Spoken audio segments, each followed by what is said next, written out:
Yes, be proactive and not reactive. Exactly. Yeah. Perfect. Right. So we need to do brisk walking. Brisk walking is so powerful. What is that? Brisk walking is 100 steps every 60 seconds, if you could Right. measure it. So it's a certain speed of walking. Right. That is like a magical pill to help depression. Right. Right, it helps the energy of the body. Right, we need to watch the right things on TV. We need to listen to correct music that's not connected to sexuality, music that's not connected to violence or all the rest of it, because all of those things, even by a percentage, have an effect on you. Yeah. Yeah, we need to stay away from gossip and hearsay and mix up, because it affects our belief systems about what we think about ourselves and think about our worlds and think about our relationships overall. And it messes around with our frequencies It as well, messes with our vibration. vibrational frequency. It brings Yeah. us into an electron zone. Yeah. Yeah, which is very important. Obviously, we need to eat the right foods. You know, right foods are very, very, very important as well. That brings us into a lower vibrational frequency. Yeah. So there's a number of different things collectively we can do to help our mental health. We need to travel and gather experiences, not just where we're used to, but different unique parts of the world. It allows us. So Dr. Pansap, who I talk about in my book, Dr. Pansap discovered that we have 7 systems within our brain, 7 different systems. One of them is called the seeking system. Right. The seeking system is connected to enthusiasm. So when we're enthusiastic, it makes us want to explore life more. It makes us want to go out into the world. It makes us want to connect with people. So we become more enthusiastic. So the seeking system. The second one is the anger and rage system. Right. The anger and rage system is, it goes back to hundreds or thousands of years ago, where we need to fight for our food, right? So it's still stored within us. It's still stored within us. Survival. Survival. So anger and rage allows us to be in survival mode, right? But excess of it, that's where mental health and stuff kicks in, and we become very angry people. The third one is the fear system.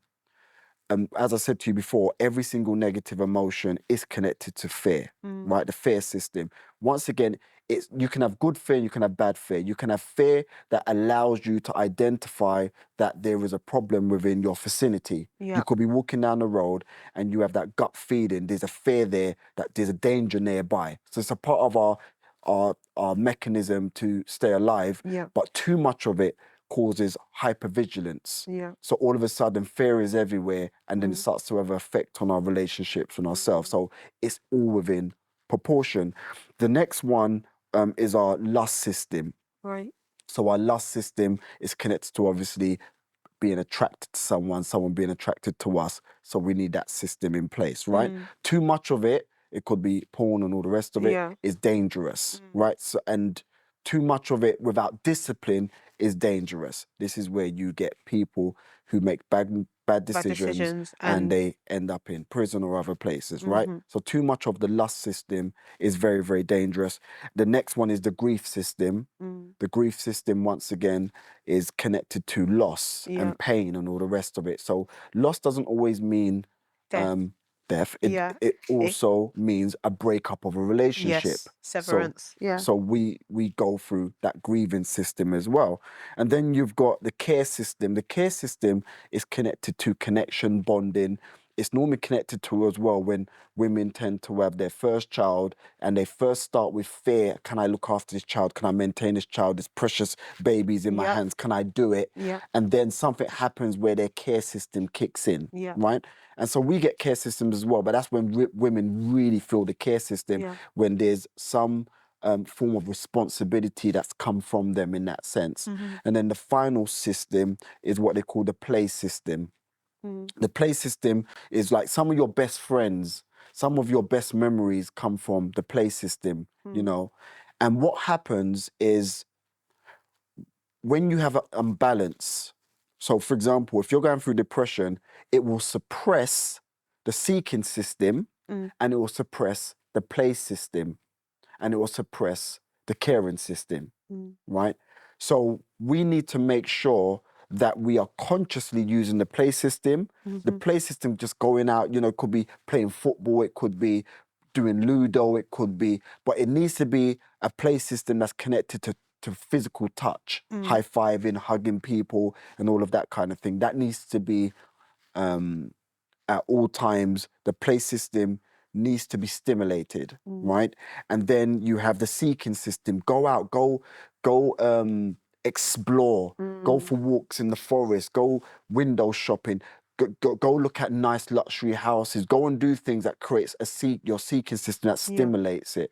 Then the care system is be conscious about caring for people until it becomes natural. And that will help your negative emotions, and that will help your depression and your mental health.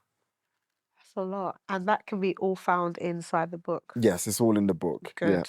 Yeah. Good. Mention in the book, what actually inspired you to write this book? And how long did it take you? So the book is 10 years of research, but a 10 year and a half of writing. Right. What inspired me to write the book? The book first started with me learning and understanding, as I said, what was going on with the people around me, you know? And then it morphed into, when I started to travel from country to country, I was asking certain particular questions when I was interviewing people. Questions like, how do you feel? And when you ask someone how they feel, they normally give you a surface answer to start with. Yeah, I'm fine. I'm fine. great. Exactly. Thank you. Exactly. Yeah. I'm okay. I'm good. And then if you ask it enough times, you'll start to get to the core of what they're feeling, right? And then I would ask a question is, what is their profession? What do you do? What's your career? And it will be what led to your career. And I started to see a pattern start to occur, start to present themselves. So for example, a doctor, I will say to that doctor, what led you to be a doctor? Yeah. And for a lot of them, away from it being cultural pressures or family pressures, it was the fact that they wanted to care for people. Then I would ask, why? Why did you want to care for people?